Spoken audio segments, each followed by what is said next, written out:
Assalamualaikum warahmatullahi wabarakatuh. Apa kabar anak ustazah? Ustazah doakan anak ustazah semuanya sehat, begitu juga dengan keluarganya di rumah. Amin, amin ya rabbal alamin. Baik anak ustazah, sebelumnya anak ustazah sudah melaksanakan PH pada tema 1. Sekarang kita akan masuk ke tema 2 yang judulnya yaitu Persatuan dalam Perbedaan. Subtema 1, Rukun dalam Perbedaan, pembelajaran 1 sampai pembelajaran 6. Adapun tujuan pembelajaran kita hari ini adalah yang pertama, anak ustazah dapat mengetahui tentang nilai persatuan dan kesatuan terhadap kehidupan berbangsa dan bernegara. Yang kedua, anak ustazah dapat memahami tentang tari kreasi daerah. Yang ketiga, anak ustazah dapat memahami makna proklamasi kemerdekaan, upaya mempertahankan kemerdekaan, dan upaya mengembangkan kehidupan berbangsa dan bernegara. Yang keempat, anak ustazah dapat menggali informasi penting dengan menggunakan aspek apa, di mana, kapan, siapa, mengapa, dan bagaimana dalam bentuk peta pikiran. Dan yang terakhir adalah anak ustazah dapat mengetahui cara makhluk hidup menyesuaikan diri dengan lingkungannya. Nah, anak-anak ustazah, sebelum kita memulai pembelajaran hari ini, marilah kita berdoa sebelum belajar dengan mengucapkan basmalah. Bismillahirrahmanirrahim. Selamat menyaksikan video pembelajaran ustazah berikut ini. Pelangi indah karena warnanya, hidup berbangsa dan bertanah air indah jika kita hidup rukun bersama-sama. Makna persatuan dalam perbedaan. Indonesia adalah bangsa yang beragam suku bangsa, budaya, agama, serta keadaan ekonomi. Ada banyak contoh perbedaan di lingkungan sekitar kita, misalnya sebagai berikut. Yang pertama, di keluarga besar kita mungkin ada yang berasal dari suku yang berbeda dengan kita. Yang kedua, di lingkungan kita mungkin ada yang berbeda budaya dengan kita. Yang ketiga, saat pergi ke provinsi lain atau daerah lain, kita dapat mendengar bahasa daerah yang berbeda. Yang keempat, di sekolah lain mungkin ada teman yang berbeda agama. Nah, perbedaan tersebut adalah kekayaan bangsa Indonesia. Untuk menjaga semangat persatuan dalam perbedaan, kita perlu hidup dengan rukun, menghormati dan menghargai satu sama lain. Berikut ada beberapa sikap yang diperlukan untuk mencapai persatuan dalam perbedaan. Sikap tersebut perlu diterapkan oleh semua anggota masyarakat. Sikap-sikap tersebut adalah sebagai berikut. Yang pertama yaitu sikap peduli. Hidup rukun bermula dari sikap peduli terhadap orang lain. Peduli berarti menyadari bahwa orang lain mempunyai keperluan yang berbeda dari kita. Peduli juga berarti memahami sikap apa saja yang dapat menyenangkan atau mengganggu orang lain. Yang kedua adalah mendahulukan kepentingan bersama. Sebagai bagian dari masyarakat yang beragam, kita perlu mendahulukan kepentingan bersama di atas kepentingan pribadi atau golongan. Kepentingan bersama dapat mencakup kepentingan suatu lingkungan masyarakat, sekolah, atau negara. Yang ketiga yaitu toleransi kepada orang lain. Toleransi artinya sikap saling menghormati dan menghargai antar individu. Meskipun terdapat perbedaan, toleransi ini merupakan sikap yang harus terus diterapkan dalam kehidupan sehari-hari. Manfaat hidup rukun sebagai berikut. Yang pertama yaitu menciptakan kedamaian. Yang kedua, hidup menjadi aman, nyaman, dan tentram. Yang ketiga, menghindari perselisihan. Yang keempat, dapat saling membantu ketika mengalami kesusahan. Dan yang kelima adalah mempererat persatuan dan kesatuan bangsa. Persatuan dan kesatuan Sama halnya dengan berbagai macam tarian yang membutuhkan kekompakan dan kerukunan seperti gerak tari berikut. Yang pertama, gerak tari klasik merupakan gerak tari yang menirukan kegiatan manusia. Selain itu, gerak tari klasik dapat juga menirukan gerakan hewan tertentu. Contohnya, gerak tari pada tari topeng, tari golek, dan tari budaya. Yang kedua yaitu gerak tari kerakyatan, merupakan gerakan yang meniru kegiatan dan emosi manusia atau peranan hewan. Contohnya gerak tari reok Ponorogo dan tari ketuk tilu.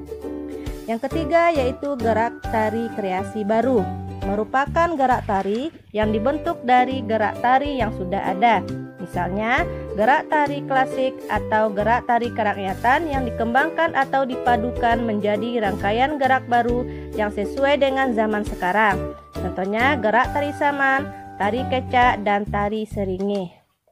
Selanjutnya adalah pola lantai. Saat melakukan tari kelompok, para penari membuat bentuk atau formasi tertentu yang biasa disebut dengan pola lantai. Pola lantai merupakan garis yang dilalui oleh para penari saat melakukan gerak tari. Pola lantai dapat dibentuk secara tunggal, berpasangan, atau berkelompok. Terdapat dua pola garis dasar pada pola lantai, yaitu garis lurus dan lengkung. Pola garis lurus terdiri atas pola horizontal, vertikal, dan diagonal. Pola garis lurus dan lengkung masing-masing mengalami perkembangan. Pola garis lurus berkembang menjadi pola segitiga, segi empat, segi lima, dan zigzag. Sementara pola garis lurus lengkung berkembang menjadi pola lingkaran, lengkung ke depan, lengkung ke belakang, dan angka 8. Untuk lebih jelasnya, perhatikan jenis pola lantai berikut ini, yaitu pola lantai vertikal atau membentuk garis lurus. Ini adalah gambarnya. Silakan anak ustazah lihat gambarnya. Kemudian yang kedua adalah pola lantai diagonal. Penari berbaris membentuk garis menyudut ke kanan atau ke kiri. Yang ketiga adalah pola lantai garis melengkung, yaitu penari membentuk garis lingkaran. Tari rakyat dan tari tradisional banyak menggunakan pola ini. Pola lantai ini memberi kesan lemah dan lembut. Selanjutnya, proklamasi kemerdekaan menjadi tonggak sejarah bagi perjuangan bangsa Indonesia.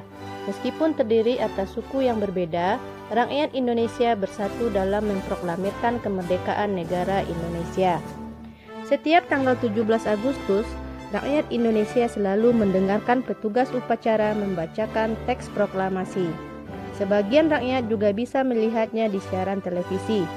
Teks proklamasi yang dibacakan memiliki sejarah bagi bangsa Indonesia. Teks tersebut adalah teks proklamasi kemerdekaan negara Republik Indonesia. Pada tanggal 17 Agustus 1945, Insinyur Soekarno didampingi oleh Muhammad Hatta membacakan teks proklamasi kemerdekaan Republik Indonesia. Berikut ini adalah teks proklamasi kemerdekaan Republik Indonesia yang dibacakan oleh Insinyur Soekarno. Proklamasi.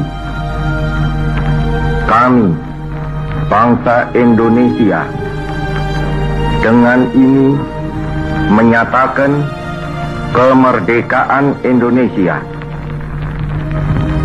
Hal-hal yang mengenai pemindahan kekuasaan dan lain-lain diselenggarakan dengan cara saksama dan dalam tempo yang sesingkat-singkatnya. Jakarta, 17 Agustus 1945, atas nama bangsa Indonesia, Soekarno Hatta.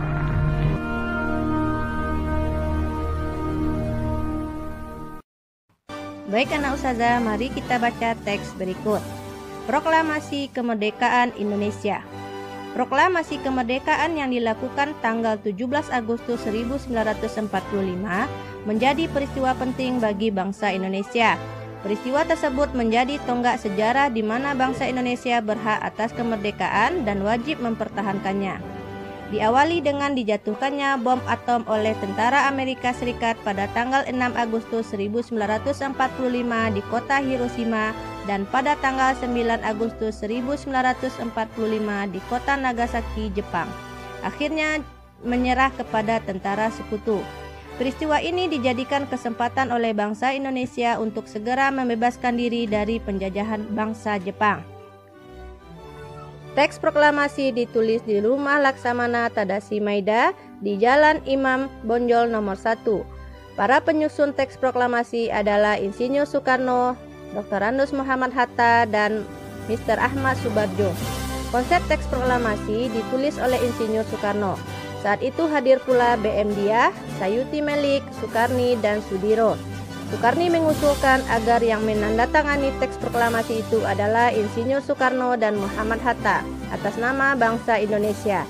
Teks proklamasi diketik oleh Sayuti Melik. Pagi harinya, pada tanggal 17 Agustus 1945, di kediaman Soekarno, Jalan Pegangsaan Timur nomor 56, telah hadir antara lain Suwirjo, Wilopo, Gafar Pringgodo Dikdo, Tabrani, dan Trimurti. Acara dimulai pada pukul 10 dengan pembacaan proklamasi oleh Soekarno dan disambung pidato singkat tanpa teks. Kemudian bendera merah putih yang telah dijahit oleh Ibu Fatmawati pun dikibarkan. Berikut adalah foto saat bendera merah putih akan dikibarkan. Nah, anak ustazah, sekarang kita masuk ke peta pikiran. Apa itu peta pikiran? Nah, siapa yang tahu? Anak ustazah, peta pikiran adalah suatu cara yang digunakan untuk menemukan informasi-informasi dalam suatu bacaan. Informasi yang ditemukan dituliskan di dalam kotak-kotak peta pikiran. Cara menemukan informasi penting dengan menggunakan peta pikiran adalah dengan menjawab pertanyaan-pertanyaan yang berhubungan dengan bacaan. Peta pikiran merupakan suatu metode yang menggunakan kata tanya 5W 1H. Kata tanya tersebut adalah apa, siapa, kapan, di mana, mengapa, dan bagaimana. Apa yaitu berkaitan dengan peristiwa yang terjadi. Di mana berkaitan dengan tempat peristiwa terjadi. Kemudian kapan yaitu berkaitan dengan waktu peristiwa terjadi. Siapa yaitu berkaitan dengan pelaku peristiwa. Mengapa yaitu berkaitan dengan latar belakang terjadinya permasalahan. Dan yang terakhir bagaimana berkaitan dengan proses terjadinya peristiwa. Nah, berikut ini adalah contoh dari peta pikiran yang ustazah berikan. Nah, salah satunya adalah Proklamasi Kemerdekaan Indonesia. Teks bacaannya ada tadi ketika ustazah bacakan. Nah, di situ ada beberapa kata tanya. Yang pertama, apa, mengapa, siapa, bagaimana, kapan, dan di mana. Itu adalah salah satu contoh peta pikiran dari teks Proklamasi Kemerdekaan Indonesia. Nah, kita coba satu ya, anak ustazah. Kita menggunakan kata tanya apa. Apa itu Proklamasi Kemerdekaan Indonesia? Proklamasi Kemerdekaan Indonesia merupakan tonggak sejarah di mana bangsa Indonesia berhak atas kemerdekaan dan wajib mempertahankannya.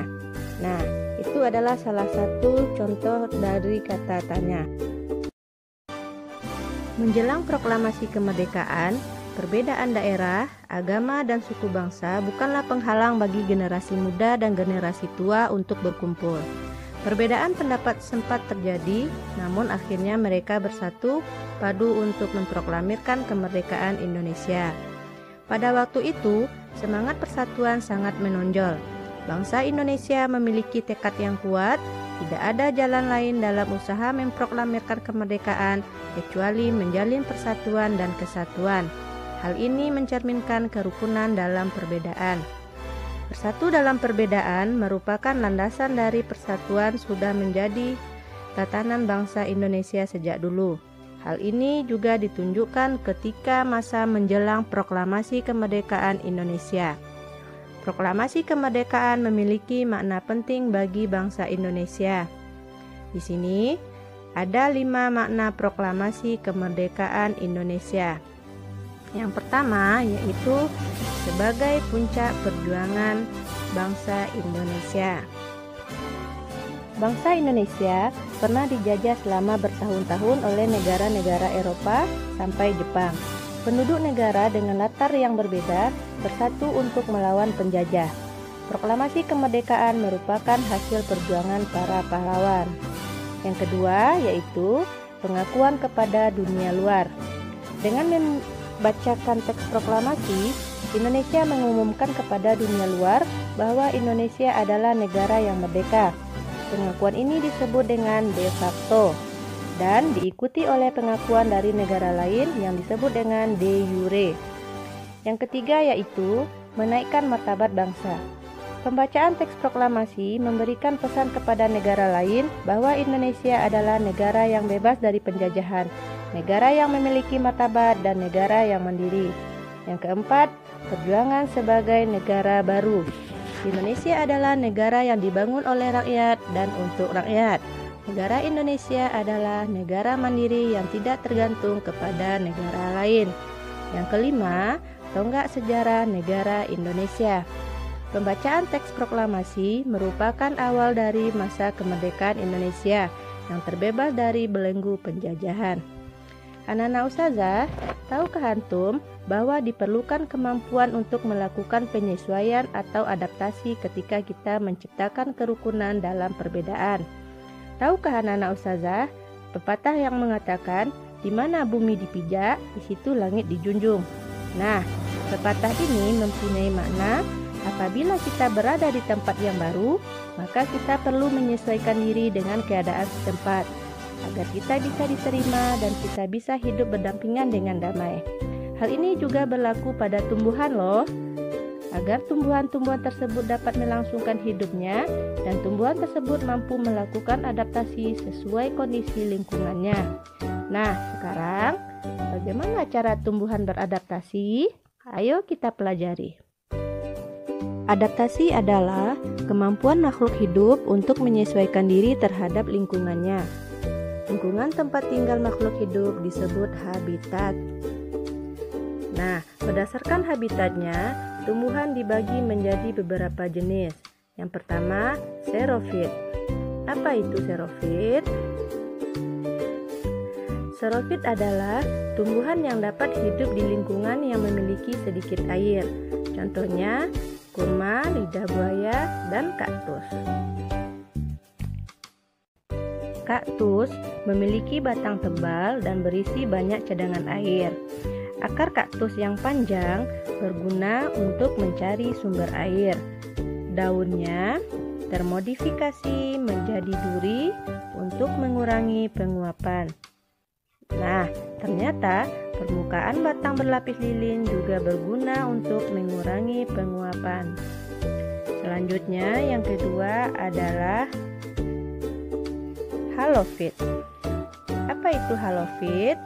Halofit adalah tumbuhan yang hidup di lingkungan dengan kadar garam yang tinggi, misalnya di laut, muara sungai, dan pantai. Biasanya tempatnya berpasir atau berlumpur dan mengandung sedikit oksigen. Contohnya adalah tumbuhan bakau.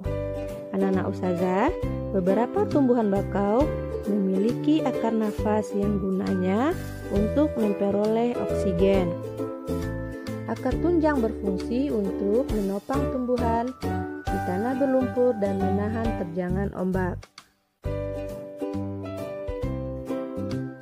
Kemudian daunnya kaku, tebal, dan permukaannya licin yang berfungsi untuk mengurangi penguapan dan menyimpan air.